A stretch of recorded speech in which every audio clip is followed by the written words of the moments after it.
पटना के SK memorial hall में श्री सुदर्शन जी महाराज जी का जन्मोत्सव मनाया गया। इस अवसर पे पटना बिहार विधानसभा के अध्यक्ष विजय सिन्हा, पटना साहिब के सांसद श्री रविशंकर प्रसाद, पटना दूरदर्शन केंद्र के राजकुमार नाहर, पटना विकास आयुक्त और डॉक्टर कुमार अनुरोदय के साथ साथ कई अन्य गणमान्य लोग इस जन्मोत्सव के अवसर पे उपस्थित रहे। वहीं पटना कृष्णा निकेतन और पटना पीसीएस के बच्चे और शिक्षकों द्वारा सांस्कृतिक कार्यक्रम का आयोजन किया गया। इस अवसर पे श्री सुदर्शन जी महाराज जी ने आए हुए आगंतुकों और बच्चे और शिक्षक को संबोधित किया। आइए देखते हैं क्या कुछ हुआ।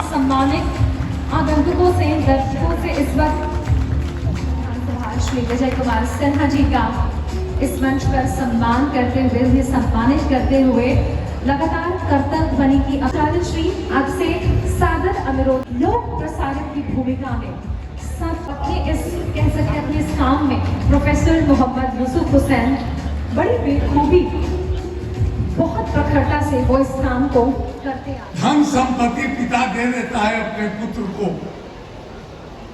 लेकिन अगर आशीर्वाद नहीं मिला तो वह खाली रह जाता है जीवन भर। इसलिए हम लोग अपने लोगों को, प्रियजनों को यही कहते हैं, शुभम भूयात्, तुम्हारे जीवन में शुभ हो। हम लोग तमाम लोग इस सभा में बैठे हैं, शिक्षा के लोग हैं, मंच पर जो लोग बैठे हैं। देखिए, मैं सुदर्शन जी को वर्षों से जानता हूं, कई वर्षों से जानता हूं। मैंने इनको उभरते हुए देखा है, मैंने इनको बनते हुए देखा है, लेकिन इस लंबी यात्रा में एक कमजोरी कभी नहीं दिखाई पड़ी कि मुझे जिंदगी में कुछ बड़ा करना है।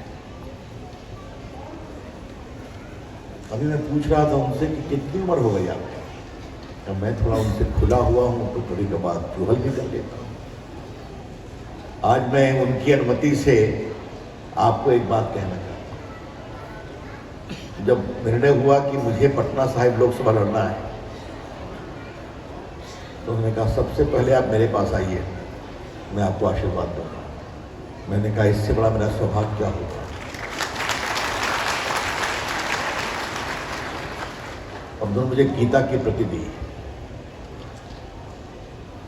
मैंने उनसे पूछा कितनी उम्र हो गई आपकी, तो उन्होंने कहा लगभग 85 के हो गए।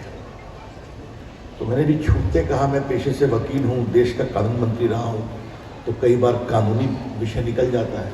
हमने कहा आपके जिंदगी को हम 20 साल के बाद रिव्यू करेंगे। बात समझ गए आप, समझे कि नहीं?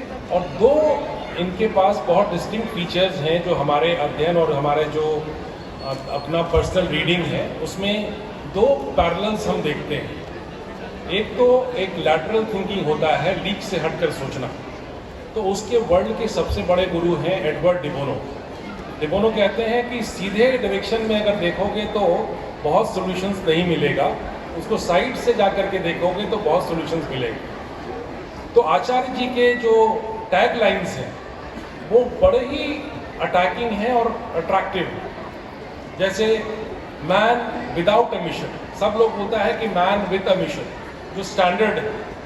लेकिन अगर मिशन नहीं है and sky is the limit, तो आप समझ सकते हैं उस आदमी की लैटरल थिंकिंग की क्या कैपेसिटी है। लोग बोलता है कि आप उनको पढ़ाइए।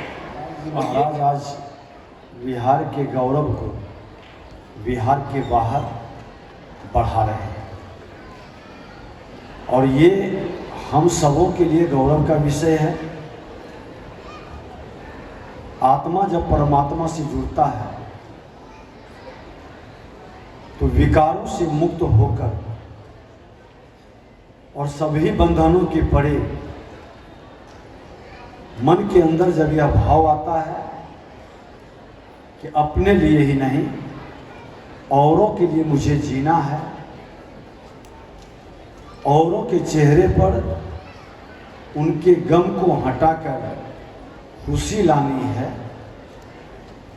तो इस परमार्थ के कार्य में सत्पुरुष निश्चित तौर पर वो आत्मा परम आत्मा के निकट हर कोई गा सकता है, हर कोई नाच सकता है। तो हम हर कोई नाचते भी हैं, गाते भी हैं, बस आवश्यकता है उसको जीवन में उतार लेने की निसंकोच होकर। और माता पिता के सामने संकोच कैसा, कौन सी पर्देदारी। उन्होंने तो हमें ऐसे देखा है जिसने जैसा कोई नहीं देखा हो।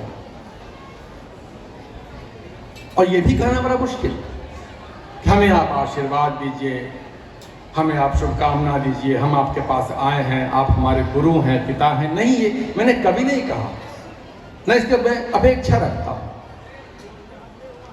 जैसे आप कभी जाएंगे किसी झरने के पास में, किसी जलप्रपात के पास आप सब गए होंगे, गर्मियों की छुट्टियां आने वाली, आप जरूर जाएंगे।